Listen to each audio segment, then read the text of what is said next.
Hello everyone, Assalamu alaikum. How are you all? I hope you are well. Welcome back to my channel in this new video. Today's video, how to change table border widget in Microsoft Publisher document. So get started. At first open your Publisher document. In this video, I will show change table border widget. Firstly, going to the insert menu option. Now click for table option. Now select from a row and column. Now resize your table. Then show.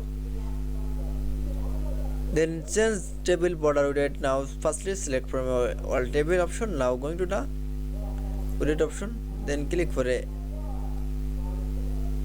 on PT and click for border option. Then click for all border.